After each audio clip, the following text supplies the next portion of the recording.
Tengan ustedes muy buenas tardes. Aquí estamos nuevamente transmitiendo desde Manantiales de Piedad, muy agradecidos porque nos permite una vez más llegar hasta ustedes, quizás ahora en forma directa o eh, en forma diferida, como suele suceder, que lo pueden ver más tarde o lo pueden ver también en nuestro canal de YouTube, Marcelo Alexis Basset, donde pueden suscribirse y que me ayudaría muchísimo que puedan suscribirse.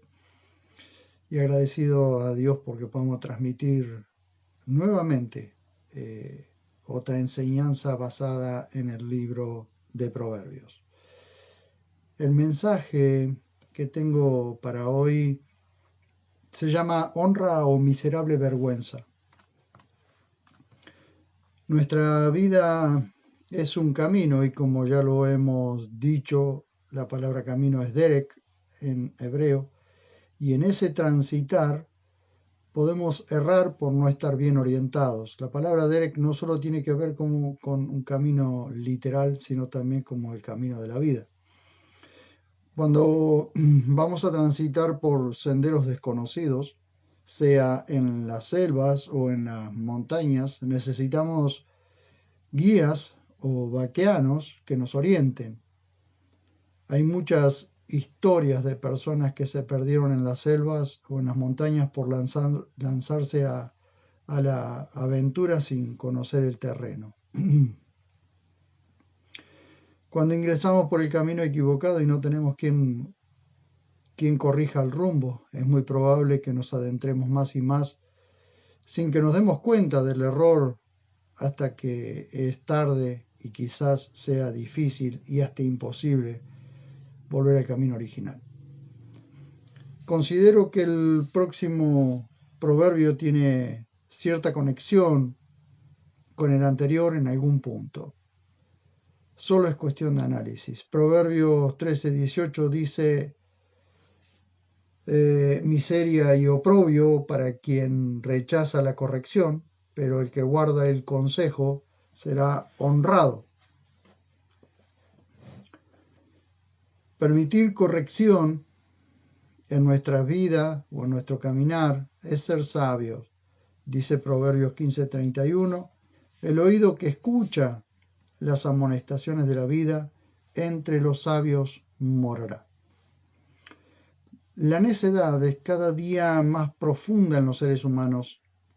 Las tinieblas están cubriendo la tierra rápidamente y no hay remedio. La miseria y la confusión es imparable. La gente ya no distingue entre lo bueno y lo malo. La corrección es parte esencial de nuestra vida. Constantemente necesitamos prestar atención a lo que puede ser una señal de cambio de rumbo. En algunas oportunidades debemos tomar un nuevo camino, y en otras tenemos que prestar atención porque un desvío puede llevarnos lejos del destino. Detenernos un momento y reflexionar escuchando las amonestaciones puede evitarnos pérdida de tiempo y energía innecesaria. Estamos viviendo un tiempo en que escasean los buenos consejeros, los padres están ausentes la mayor parte del tiempo de sus hogares, cuando es necesario el buen consejo de sus progenitores, pero también tenemos el problema de que los hijos son influenciados por este sistema perverso que los estimula a la rebeldía y no escuchan consejo. Podemos ver allí en el libro de Proverbios que es el tiempo de la mayor crisis moral de la historia humana. Dice la Biblia que a lo bueno llaman malo y a lo malo bueno. Así lo dice Isaías 5. Isaías 5:20.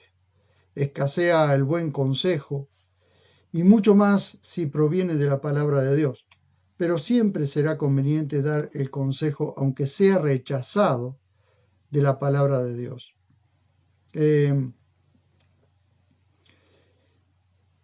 Veamos esto. Aunque sea rechazado por la mayoría, pues alguien será beneficiado por ese consejo. Todos los que reciben el consejo, aunque no lo escuchen, quedan expuestos a sus propias decisiones. Y nosotros quedamos libres de conciencia. Por eso es que tenemos que tratar de dar el consejo que proviene siempre de la palabra de Dios. Muchas veces es rechazado, sí, es cierto que es rechazado, pero tenemos que darlo, porque el consejo que proviene de la palabra de Dios prevalece, permanece, aún después de la eternidad, porque la palabra de Dios es eterna. Así que es conveniente siempre tomar un consejo de la palabra de Dios para hacerlo, porque eso siempre va a permanecer, porque es la verdad, y la verdad siempre permanece.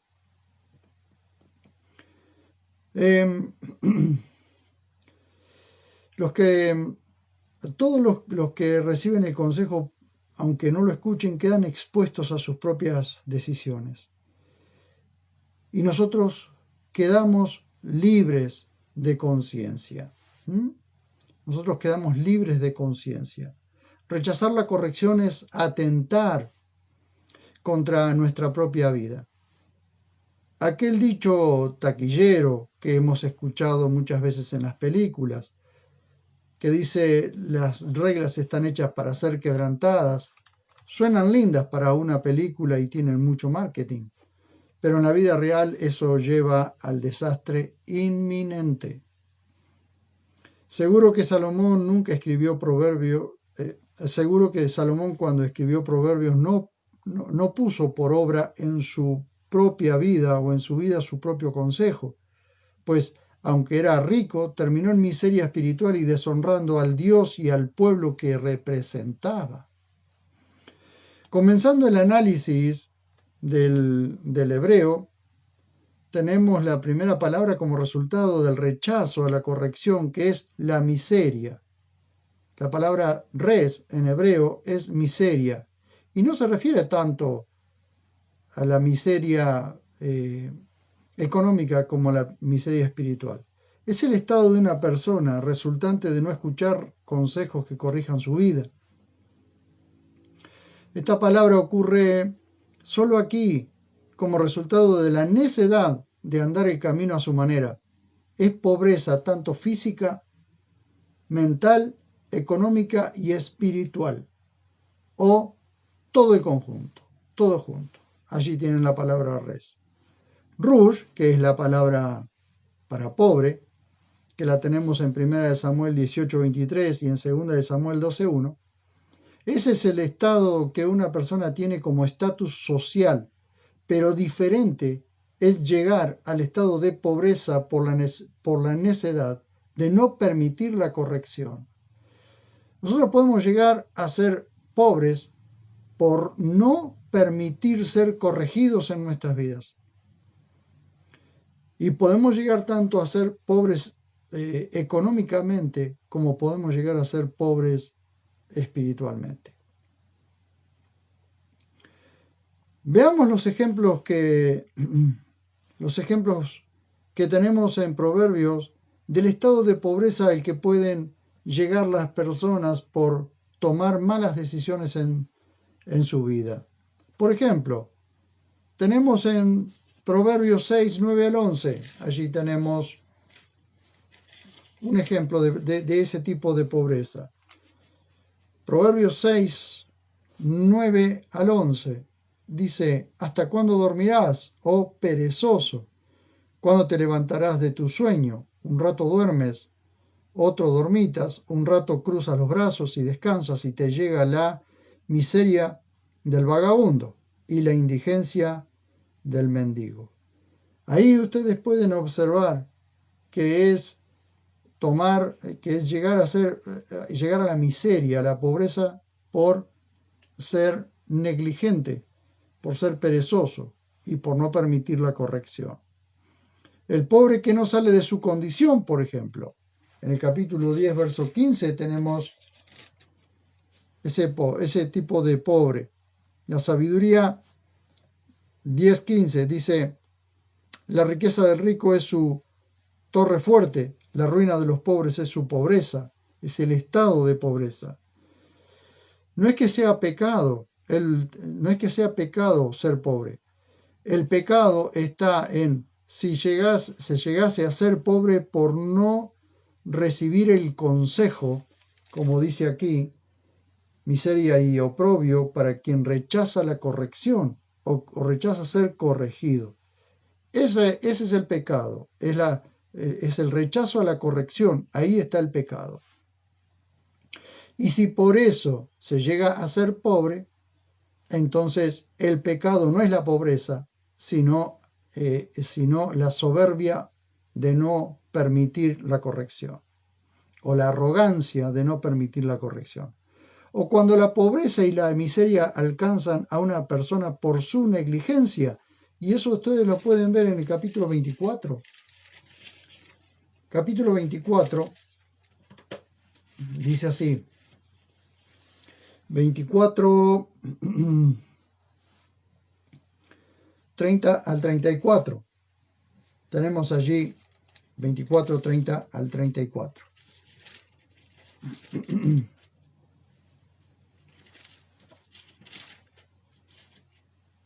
30 al 34. Dice,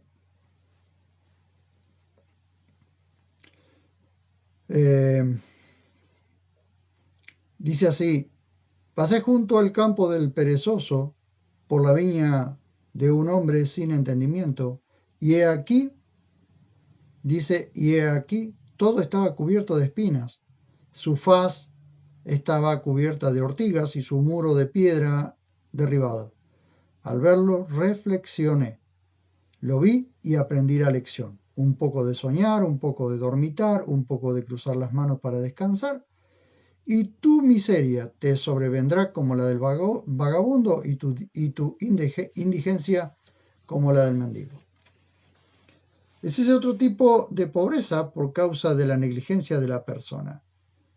Y también tiene que ver muchas veces con la falta o con no permitir la corrección. El que gasta su vida en vanidades, así habla el capítulo 28 de Proverbios también, capítulo 28, verso 19, dice, el que labra su tierra se saciará de pan, pero el que va en pos de vanidades, es decir, de cosas vanas, de cosas huecas, de cosas sin sentido, que ocupan mucho lugar pero no sirven para nada, dice, el que va en pos de vanidades se hartará de pobreza. Y también en la pobreza como concesión de parte de Dios. Y esto lo podemos encontrar en capítulo 30, verso 7 y 8. Capítulo 30, versos 7 y 8. Dice, dos cosas te he demandado, no me las niegues. Mientras viva, aparta de mí la falsedad y la mentira y no me des pobreza ni riquezas. Este es el pedido de Agur y vemos que dice, manténme del pan necesario. Lo que está diciendo es, dame un equilibrio para todas las cosas, dame equilibrio para todas las cosas. Eso es como concesión, ¿sí? No me des pobreza ni riqueza. Para comprender mejor, debemos tener en cuenta el contexto cultural en que fue escrito Proverbio. En el pensamiento hebreo todo giraba alrededor de la Torá. Eso ya lo hemos hablado varias veces. Y una vida fértil y próspera eran consideradas bendecidas por Dios por obedecer su voz. Así lo dice Deuteronomio 28, 1 al 14. Por el contrario, la pobreza y la infertilidad se consideraban castigo de Dios por desobediencia. Y en el mismo capítulo 28, del verso 15 hasta el 68, tenemos todas las maldiciones. Así era en el pensamiento hebreo era considerado una vida próspera y fértil como bendición de Dios. Y todo lo contrario, la infertilidad y la miseria eran considerados castigos por la desobediencia. En el pensamiento de algunos sectores ricos, ser pobres o no tener hijos eran señal de estar bajo castigo de Dios. Pero no en todos los casos era así. Pues tenemos ejemplos de gente temerosa y justa, como la familia de Juan, el bautizador o el bautista como lo llaman muchos, pues su madre Elizabeth no tenía hijos hasta que dio a luz a Juan, y eso lo encontramos en Lucas capítulo 1, verso 25. Su infertilidad había tenido un propósito, era precisamente que llegara el tiempo y pudiese en su ya madurez, una mujer ya casi mayor, casi vieja, tiene a luz un hijo. Vieja, vieja para tener, para quedar embarazada y tener familia, pero no era una mujer vieja, sino que el tiempo de, de, de, de fertilidad o el tiempo de poder tener hijos estaba pasando o ya había pasado. Sin embargo, el milagro sucedió. ¿Por qué? Porque tuvo a Juan el Bautista. Así que no en todos los casos siempre era así, pero la gente la miraba como si fuera, como si estuviese bajo un castigo de Dios. Cuando nosotros vamos a Lucas 1.25, vamos a ver qué nos dice.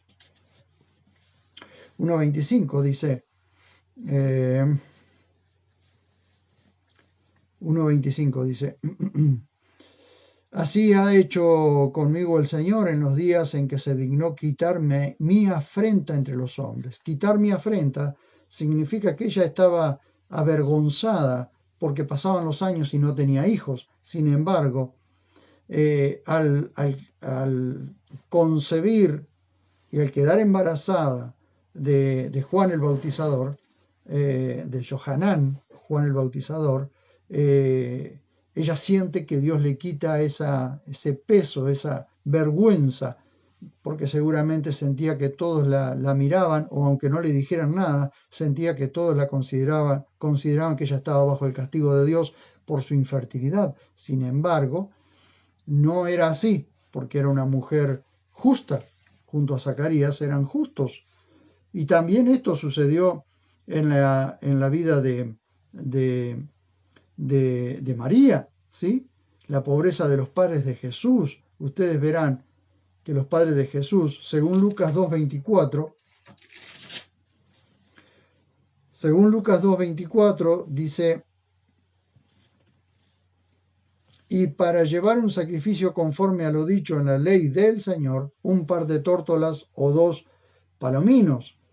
Es interesante que la pobreza de José y de María no se debía a un castigo por la desobediencia, porque José era hombre justo y María era temerosa del Señor, pero eran tan pobres que por la ley levítica lo único que pudieron llevar como ofrenda era un par de palomas, ¿sí?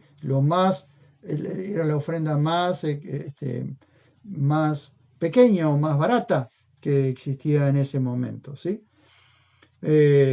Pero esa pobreza no era por causa de la desobediencia de lo que dice el libro de Proverbios. El libro de Proverbios dice miseria y oprobio para quien rechaza la corrección. ¿La corrección de dónde? La corrección de la palabra de Dios o la corrección de un buen consejo. Pero el que guarda el consejo será honrado. Y estas dos personas, tanto Elizabeth en su infertilidad como José y María en su pobreza, fueron recompensados, fueron honrados porque guardaban el consejo de Dios, aunque a los ojos humanos parecían castigados, sin embargo no lo eran. Aunque el sentido aparente de la advertencia parece ser económico, el sentido aparente de este proverbio, esta advertencia parece ser económico, el sentido más profundo y trágico de rechazar la corrección es miseria espiritual, pues se puede ser pobre y temeroso de Dios, o se puede ser rico e impío.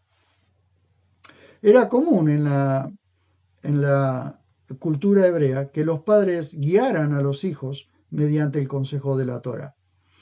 Vemos a David aconsejando a Salomón y dejándole instrucciones antes de morir. Esto lo encontramos en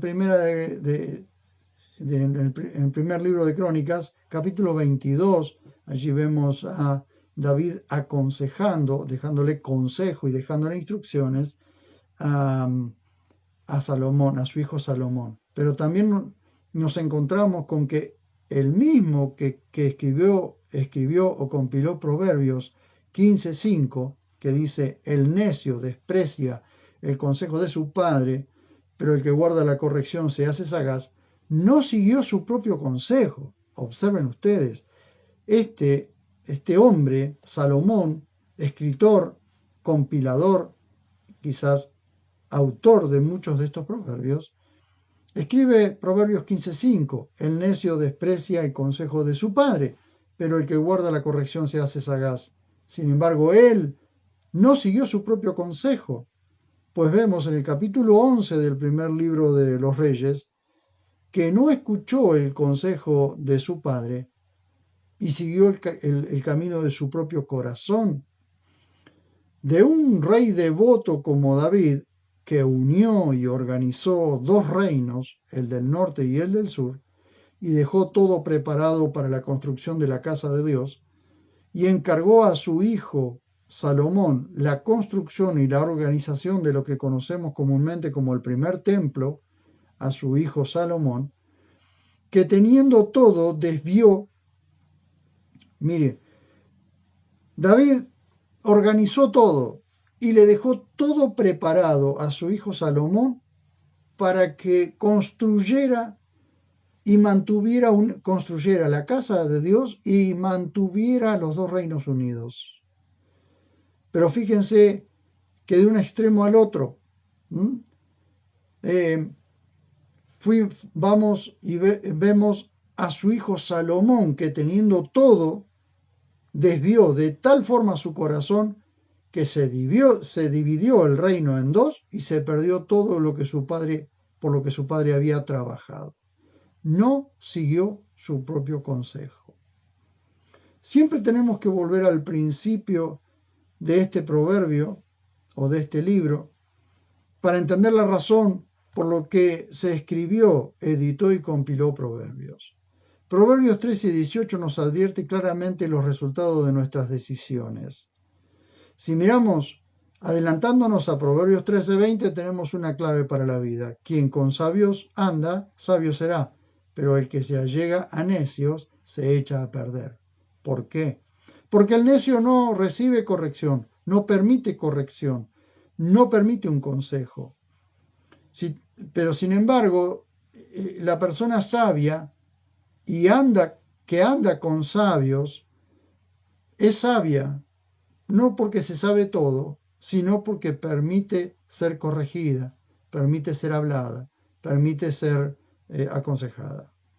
Si tomamos la decisión de permitir que nos aconsejen y aprendemos a escuchar consejos sabios, en alguna parte del camino eso nos traerá honra. Por eso dice Proverbios 13:18, miseria y oprobio para quien rechaza la corrección, pero el que guarda el consejo será honrado. ¿Será honrado por quién? Será honrado por Dios mismo, pero también delante de los hombres recibirá honra. Pero si no permitimos que nos corrijan o no escuchamos reprensiones, la miseria espiritual y la vergüenza serán nuestros resultados. Escuchemos los buenos consejos, más cuando vienen de la palabra de Dios. Hasta aquí quiero llegar con esta reflexión sobre este proverbio. Pero recuerden siempre lo siguiente: la miseria y el oprobio o la vergüenza para quien rechaza la corrección, esto, más allá de que sea económico o físico, es espiritual. El problema es la miseria espiritual. El peor problema que una persona puede tener por no escuchar la corrección, por no escuchar el consejo, es miseria espiritual, ser un miserable espiritual. Sin embargo, el que guarda el consejo, el que guarda la palabra de Dios, el que guarda el buen consejo de los amigos, porque ¿saben qué? Un verdadero amigo no es aquel que le dice todo que sí a las personas. El buen amigo es aquel que aunque no le guste a la otra persona, le dice la verdad, le dice las cosas tal como son, con mucho amor. Hace un tiempo le dije a alguien que me consideraba como un amigo. Yo le dije, vos no sos mi amigo, vos no sos mi amigo, porque en el mismo momento en que vos me mentís, vos dejaste de ser mi amigo, vos no podés ser mi amigo. Amigo soy yo para vos, porque te digo la verdad, porque te digo las cosas como son, y porque de mí nunca vas a conseguir una palmadita en la espalda aunque estés haciendo las cosas mal. Entonces, vos no sos mi amigo, yo soy tu amigo. Porque esa es la cuestión, un verdadero amigo aconseja, y aun cuando la otra persona no le guste, lo aconseja correctamente precisamente porque se considera amigo. Entonces, prestemos atención al consejo, porque a la corta o a la larga, hoy, mañana o pasado, seremos honrados, honrados primeramente por Dios y honrados delante de los hombres. Fíjense que el mismo libro de Proverbios, que ya lo hemos hablado anteriormente, toda persona que se considera sabia tiene que aprender a recibir corrección y a recibir consejo cuando es necesario, porque de esa forma también Dios hará que aquel que guarda el consejo sea honrado por él y sea exaltado delante de los hombres. Hasta aquí quiero llegar con este Proverbios y quiero orar por mí mismo y por cada uno de aquellos que estén escuchando y escucharán estas palabras y puedan recibir el consejo de la palabra de Dios. Señor, estoy ante tu dulce presencia muy agradecido porque hasta aquí me has permitido compartir estas palabras simples, sencillas, pero profundas porque vienen de tu consejo. En esta hora te ruego por mi propia vida para que me fortalezcas, para que yo pueda caminar y andar en tus caminos. Pero también te suplico por todos aquellos que escuchan y que escucharán estas palabras, para que cuando las escuchen también atraviesen el corazón y puedan cambiar su camino si están equivocados o puedan asegurar sus caminos si están en lo correcto. Te lo suplico en el precioso y dulce nombre de nuestro Señor y Salvador Jesús. Amén. Muchísimas gracias por haber estado de aquel lado, por haberme acompañado y nos vemos cuando nos veamos.